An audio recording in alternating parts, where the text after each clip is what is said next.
Muito bem, então hoje vamos falar dos crimes contra a dignidade sexual. Veja, eu fiz uma seleção aqui, não vou dizer dos principais, mas dos crimes contra a dignidade sexual que mais ocorrem. Eu vou dizer para vocês, gente, lidar com crimes de dignidade sexual, seja no papel de advogado, seja no papel de assistente de acusação, seja no papel de acusação, que é o Ministério Público, é muito delicado. Semana passada mesmo nós fizemos uma audiência como assistente de acusação num caso de crime contra a dignidade sexual. Supostamente, o pai do menino, de 4, 5 anos, acariciava ele frequentemente quando a mãe saía de casa. Então, e não tem, é difícil você ter provas. Hoje em dia é um pouco mais fácil. Por quê? Porque hoje em dia você pode colocar uma câmera escondida, a tecnologia ajuda, tudo isso. Mas mesmo assim ainda é muito difícil, é muito delicado para a própria família se expor. Geralmente os crimes contra a dignidade sexual, em grande parte, acontecem na própria família. Avô, pai, tio e assim por diante. E veja, e existem casos emblemáticos também, por exemplo, o caso do anestesista, do médico, que a gente vai falar disso também, né? A gente pode falar do caso que aconteceu em Santa Catarina, que indeferiu o pedido de aborto legal da menina, né? Nós vamos falar disso também, né? Nós vamos falar disso também. Mas antes, eu queria só dar uma passagem para a gente entender algumas questõezinhas que, se a gente não entender, a gente não vai conseguir avançar na discussão. Então, vejam, gente. Ó, eu selecionei o estupro. O que é o estupro? O tipo penal, ele diz o seguinte: constranger alguém mediante violência ou grave ameaça. Né? Constranger alguém mediante violência ou grave ameaça a ter conjunção carnal, ou praticar ou permitir com que ele se pratique outro ato libidinoso. Vamos ler. Então, algumas questões básicas, gente. Veja, constranger. O que é constranger?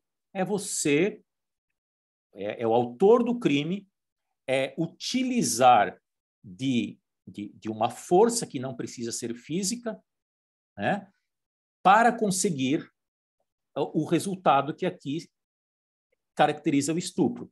Agora, veja, constranger mediante violência pode ser violência física, que é aquela violência que a gente mais imagina do estupro, né? O estuprador segurando a vítima, batendo na vítima e forçando uma penetração, né? Uma conjunção carnal. Mas não é só isso que é estupro, não. Não precisa ter violência física, basta grave ameaça. O que é grave ameaça? Ameaça verbal, ameaças, sem mostrar arma, sem marcar o corpo da vítima com hematomas, né? A ter conjunção carnal. E aí, gente, o que é conjunção carnal? Conjunção carnal é quando ocorre a penetração do órgão na outra pessoa, né? Ou seja, a conjunção é a cópula. Então, algumas pessoas ainda pensam que acariciar alguém, acariciar nas partes íntimas, é o que mais acontece, nos seios, enfim, não é estupro, né? Antigamente diziam que isso era atentado violento ao pudor.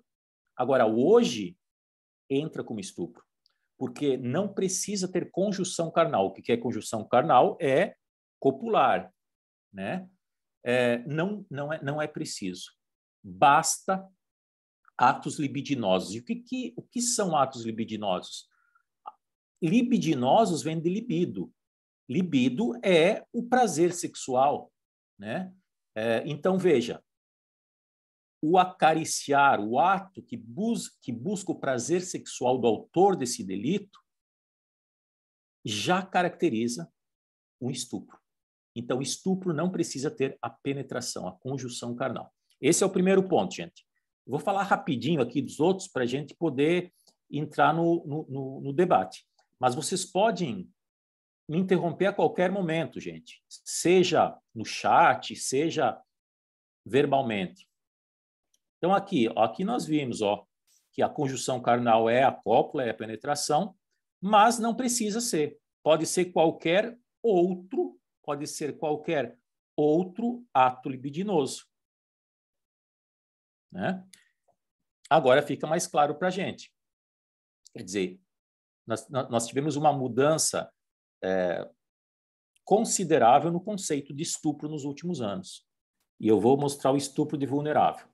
Se vocês olharem o 217A, vocês vão ver que ter conjunção carnal, o que é conjunção carnal, né, a penetração, ou praticar qualquer outro ato libidinoso com menor de 14 anos é estupro. Gravem isso que depois nós vamos falar do caso de Santa Catarina, da menina. Mas o que eu quero chamar a atenção é para o parágrafo 1º do mesmo artigo. Veja o que diz. Incorre na mesma pena quem pratica as ações descritas no caput. Quais as ações descritas no caput? Ter conjunção carnal ou praticar ato libidinoso. Com alguém que, por enfermidade ou deficiência mental, não tem o necessário discernimento para a prática do ato, ou que, por qualquer outra causa, não pode oferecer resistência. E aí eu pergunto, se a mulher está dopada, dormindo, e alguém faz sexo com ela, eu estou falando de alguém, não estou falando do marido, tá? Vamos supor que não é o marido, que outra pessoa faça sexo com ela. Nós temos caracterizado o estupro de vulnerável? Sem dúvida. Sim. Sem dúvida. E aí vamos pegar o caso do médico anestesista lá de São Paulo. Ele anestesiava as mulheres quando elas estavam no sono profundo da anestesia, ele colocava o órgão sexual dele na boca das mulheres, né, fazendo um verdadeiro sexo oral ali, com ele conduzindo, e chegava, inclusive, à ejaculação, o que é algo aterrorizante. Né? Então, veja, ele praticou estupro ou ele praticou estupro de vulnerável? Porque a vítima estava vulnerável, no sentido de que ela não podia fazer nada, porque ela estava anestesiada. Então, estupro de vulnerável é um crime mais grave do que o estupro. É muito mais grave estupro de vulnerável. Raquel, eu acho que tem um perfil psicopata, né? Aliás, sabe, é muito difícil a gente entender os crimes contra a dignidade sexual. Porque, veja, a pessoa que rouba, que furta, o que ela deseja? Ela deseja ter o ganho material. A pessoa que pratica um homicídio, o que ela deseja? Ela deseja eliminar alguém da vida dela, da vida da comunidade, ou seja, né? A pessoa que pratica um crime de corrupção, ganho material para ele, né? Agora, a pessoa que pratica um estupro, o que ela ganha? Ela ganha um prazer no momento que vai acabar assim que o estupro se consumou. Depois ela tem que voltar para obter mais um prazer. Depois ela tem que voltar para obter mais um prazer, porque ela não tem um ganho no segundo em que se concluiu, né? Então veja, eu vejo, e não só eu, existe em literatura que vê, sim, essa questão do psicopata, do transtorno, do sofredor psíquico que está aí por trás do autor do crime, desses crimes contra a dignidade sexual, em especial estupro. Eu não estou falando importunação sexual. O que é importunação sexual, gente? É um crime relativamente novo, que é de 2019. Veja, importunação sexual é esse aqui, ó. Praticar contra alguém sem a sua anuência ato libidinoso, com o objetivo de satisfazer a própria lascívia. O que é lascívia? É o prazer sexual, o desejo, ou de terceiro. Esse crime tem uma pena baixinha, a pena mínima dele é 1 ano. Então, provavelmente, a pessoa não vai preso, diferente do estupro. Veja, quando que surgiu esse crime? Vocês lembram, se eu não me engano, foi em São Paulo também, num ônibus, um ônibus lotado, né? Uma pessoa se masturbou e ejaculou no ombro de uma passageira. Veja, gente, isso é estupro? Não é estupro. Por quê? Porque nós vimos o que é estupro, é constranger alguém. Ele não constrangeu, ela nem sabia que ele estava se masturbando. Né? Depois que ele chegou no objetivo dele, houve um constrangimento pela vergonha. Agora, não houve constrangimento para obrigar ela a fazer aquilo. Então, não tem como enquadrar no estupro. E aí se ficou, como diz, com as calças na mão, porque não tinha o que fazer. Não tinha agora. Vai enquadrar no quê? E aí o Congresso, e aí veio a lei da importunação sexual. Da importunação sexual. É aquilo que não chega no estupro, mas é aquilo que é alguém querendo se satisfazer, observando alguém e esse alguém, de alguma forma, recebeu os impactos disso. Não pode ter violência nem grave ameaça. Se tiver violência ou grave ameaça, deixa de ser importunação sexual e passa a ser estupro, que é muito mais grave. Aí a pena mínima é 6 anos. Se é o estupro de vulnerável, a pena mínima sobe mais ainda, sabe? Estupro de vulnerável vai ter uma pena semelhante à de um homicídio. Se for pai, avô, tio, tem mais aumento de pena ainda. Pode ser, inclusive, maior do que uma pena de homicídio. Então, vejam com que rigor o Código Penal trata essas questões. Próximo ponto aí, Douglas. Professor, o senhor já falou sobre o caso do médico e acho que agora a gente é interessante, já pegando esses assuntos polêmicos, falar do caso da garota aqui de Santa Catarina, Tijucas, né, em que a juíza indeferiu o aborto legal. Esse caso é muito interessante, gente. Nós podemos fechar com esse caso aqui. Ó. Veja, todos souberam, né? Foi notícia até internacional. O que aconteceu? O que nós soubemos? Nós soubemos que tinha uma menina menor de 14 anos, parece que ela tinha 12 anos, que ela optou, junto com a família, pelo aborto legal. O que é aborto legal? É o previsto lá no 120 e tantos lá do Código Penal, que diz que quando a mulher é vítima de estupro, ela pode optar por abortar.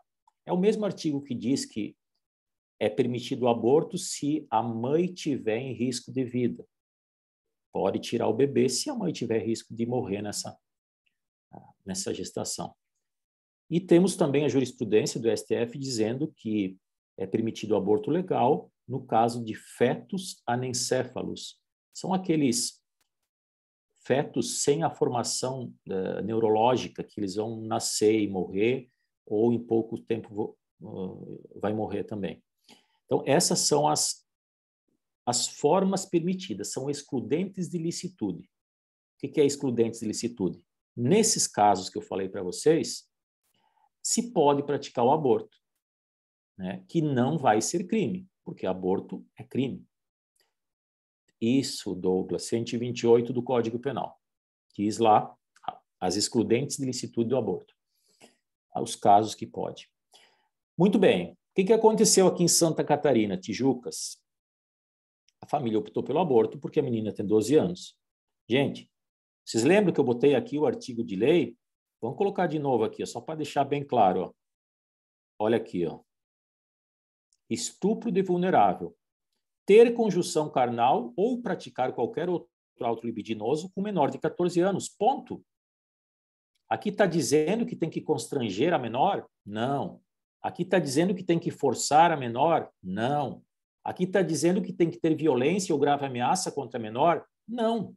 É simples. Ter conjunção carnal, ou seja, penetração, com ela teve a penetração, pois ela engravidou, ou qualquer outro ato libidinoso com menor de 14, mesmo que a menina ou que o menino supostamente estivesse gostando ou tivesse pedindo para fazer aquele ato sexual, a lei diz que ter conjunção carnal ou ato libidinoso com menor de 14 anos é estupro de vulnerável, ponto. Para mudar isso, tem que se mudar a lei. Então, a juíza usou de subterfúgios, né, e não foi feito o aborto. Aí veio uma conversa. ela não poderia abortar porque o menino que engravidou ela também era menor de idade. Vamos voltar no artigo de lei. Ter conjunção carnal ou praticar ato libidinoso com um menor de 14 anos. Estupro de vulnerável, ponto. Não tem nenhum parágrafo, nenhum artigo e nada que diga que se a menina concordasse, se fosse como namoradinho, deixava de ser estupro. Gente, é legalidade. Tá? A pessoa pode não concordar, mas a lei tem que ser seguida. O concordar e não concordar é uma questão pessoal. Agora, o decidir tem que ser de acordo com a lei.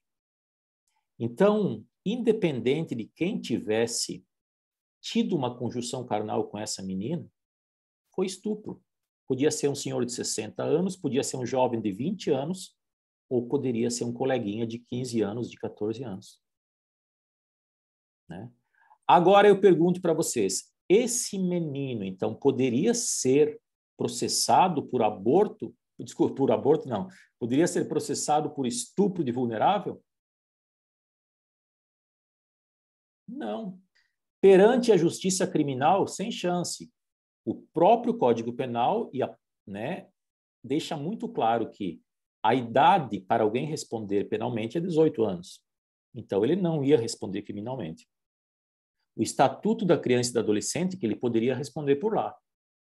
Mas tem que ter no mínimo 14 anos. E parece que esse guri não tinha. Então, ele vai responder por onde? Por lugar nenhum. Porque ele tem 13 anos e não tem uma lei que diga que vai se punir o guri de 13 anos por ele ter transado com a menina de 12. Então, vocês vejam que, do ponto de vista jurídico, não é difícil de resolver esse caso. Agora, do ponto de vista moral, é muito difícil. Gente, é muito difícil. Não adianta nós também condenar uma pessoa que, às vezes, não tem o conhecimento da lei, mas tem uma questão moral forte que ela diz, olha, a menina tinha 12, o namoradinho tinha 13, ou o priminho, nem precisa ser namoradinho, eles transaram, ela aceitou, ele foi, né, mesmo que não houvesse violência, e ela engravidou. Tá, tudo bem. Agora, é possível o aborto legal? Aí eu vou na letra da lei? Sim, é possível. É justo ou é injusto? Não sei, aí é o juiz de cada um. Agora, é legal, aborto legal. A lei está permitindo. O tanto, gente, que o Ministério Público Federal mandou um ofício para o Hospital Universitário de Florianópolis, se manifestando que o hospital poderia fazer o aborto, antes de qualquer outra nova decisão judicial. Não teve decisão judicial em seguida para fazer o aborto. O aborto foi feito a partir de uma manifestação do Ministério Público Federal. Né? Professor, eu vi que o que causou muita repercussão também foi a idade do bebê, né, que morreu, enfim. Tinha 25 semanas, uma coisa assim, já era um bebê viável, já era um bebê que podia ir para uma UTI, sobreviveria fora do útero da mãe. Não existe um limite na lei que diga, assim, um bebê a partir de tal idade não pode haver um aborto, porque, assim... Se tivesse 32 semanas, já era um bebê que poderia nascer, às vezes, e nem precisar da UTI. Então, dependendo da idade gestacional, pode haver essa proibição ou é em qualquer idade gestacional? Veja, a lei, ela é clara, ou seja, ela não coloca idade. Ela diz, lá no artigo 128, inciso 2º do Código Penal, que, sendo vítima de estupro, a mulher, a menina, pode fazer o aborto. Ponto. Né? Veja, é isso que diz a lei. Agora, a própria juíza, quando ela justifica essa indução ao não aborto, ela traz uma doutrina, uma literatura médica. Né? E veja, na própria ciência, na própria medicina também tem as suas teses, tem as suas discordâncias. Mas a literatura que ela buscou é que eles considerariam o aborto até o 3º mês, se eu não me engano, uma coisa assim, né? Eu não olhei exatamente o número de semanas. Né? E que depois disso não seria mais chamado aborto, seria chamado de outra nomenclatura, que seria a expulsão desse feto do útero. Então, ela justificou nesse sentido. Ao meu ver, a juíza não poderia impedir o aborto legal. Né? A juíza, ela não é uma juíza que está começando. Essa juíza não é uma juíza que não tem uma formação acadêmica. Ela é uma juíza com anos já na vara da família, ela fez mestrado e está fazendo doutorado na Universidade Federal e assim por diante. Mas eu vejo que por algum motivo, né, ela usou o seu sentimento e a sua opinião se deveria ou não abortar, sabe, gente? Se eu não fosse operador do direito, eu ficaria na dúvida realmente. Tem um bebezinho formado, com as perninhas, com o bracinho, com o rostinho. Poxa, falta poucas semanas para ele nascer e eu vou autorizar que tire ele e se pratique o aborto. Talvez muita gente pensou assim. Agora, no momento em que a gente veste a toga, enquanto operador do direito, nós temos que ser muito fiel à letra da lei. À letra da lei. Porque, se não for assim, a gente vai causar uma grande insegurança jurídica. Uma grande insegurança jurídica. Então, garantir o aborto legal é você garantir que outras pessoas possam continuar tendo o direito de aborto legal, inclusive no 1º, no 2º, no 3º mês. Agora, a Noeli perguntou, você, professor, bem, a minha visão particular e pessoal, na hora que eu estou com a toga, não deveria importar tanto. Porque eu sou um juiz e eu estou representando o Estado, e não estou representando a minha pessoa.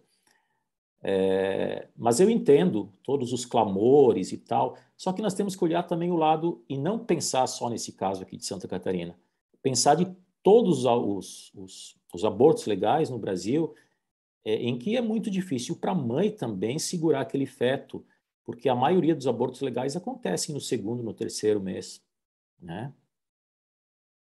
Ok? É isso, gente. Veja, o primeiro ponto é, embora a literatura médica trate o aborto até 28 semanas, a lei não fala isso. Não é que um está certo e o outro está errado. É que a lei, ela estabeleceu que não tem prazo, porque se tivesse prazo ela tinha que dizer. A literatura médica, pelo desenvolvimento do feto, estabeleceu que com 28 semanas já não é mais, vamos dizer, um procedimento de aborto e passa a ter outro nome. E tudo isso a gente poderia fazer um outro papo penal e continuar falando desse caso aí. Mas é muito bom a gente discutir, pensar, olhar os dois lados, analisar. É isso, né? É isso. Se a gente pegar o Código Civil, a gente vai ver que o nascituro tem direitos do ponto de vista civil. Né? Os direitos do nascituro, que vocês provavelmente estudaram ou vão estudar. Se nós pegarmos o Código Penal, o feto teria direitos. Porque se não tivesse direito de viver, aborto não seria crime. Gente, aborto é crime. Nós estamos falando das 3 situações que não é crime. Agora, fora estupro, risco de vida para a mãe e anencéfalo, é crime. Isso o Código Penal está dizendo, está garantindo um direito para o nascituro. Concordam comigo? A partir do momento que o país legaliza o aborto, está dizendo, olha, esse feto tem direito a nascer. Senão, ele podia liberar o aborto. Né? Agora, aí que está o X da questão.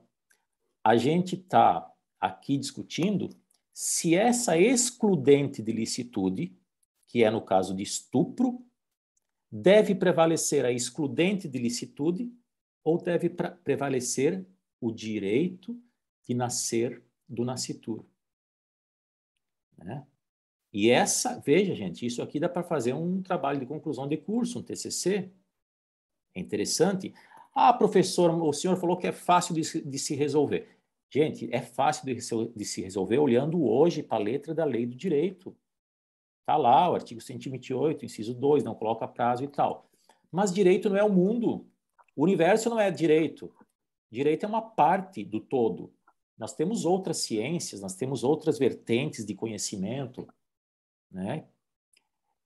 Então, Dani, é de se pensar, é de se analisar, é de se trazer posicionamentos, hipóteses. O que eu digo para vocês é que, do ponto de vista legal, já há solução. Se não agrada essa solução, os nossos legisladores, eles estão autorizados a propor projetos de lei que aperfeiçoem, segundo o olhar deles, essa nossa legislação. Certo?